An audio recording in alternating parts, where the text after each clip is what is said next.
Pala's arrest comes after Prime Minister Peter O'Neill and Finance Minister James Marape filed a taxation proceeding at the National Court in March 2014 to determine whether or not their legal payments to Paul Parker lawyers were fraudulent.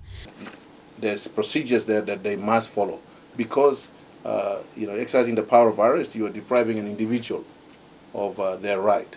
And so when a warrant is issued, if you think that the warrant is not properly issued, you challenge it. And the National Court said, no, you can't do that.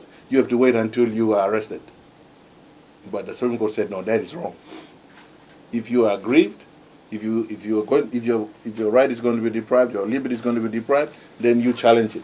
The police arrested and charged the Attorney General on June 17, 2014 and accused him of conspiring with the PM and the Finance Minister to pervert the course of justice by filing the taxation proceeding.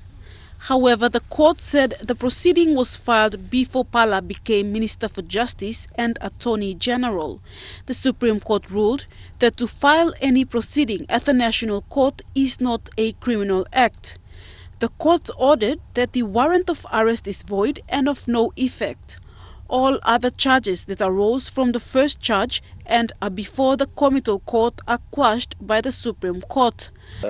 When someone files proceedings in the National Court to challenge things like taxation or that you have a dispute and you file it in the court, that is not conspiring to defeat, he says. You are filing a proceeding, that's a lawful purpose for a lawful reason, and that is not a crime. And that's a big statement, and this is what we have been saying all along in Mr. Pala's case, in the National Court, in the District Court, and again in the National Court, that you're trying to say that Ano Pala, the Attorney General, conspired with Marape. And one of the important things is that the proceedings was filed in March of 2014. Ano Pala was appointed on the 17th of June.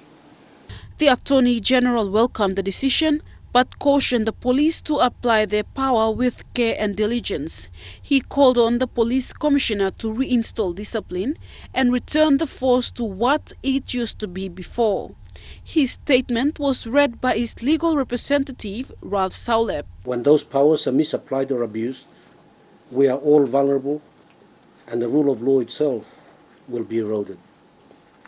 Unfortunately, it's only a few members in the force who are bringing a bad name and reputation to our hard-working police force. The court's decision was also welcomed by those lawyers and peasants who have been named in his warrant of arrest. Pasenata Yama, National EMTV News.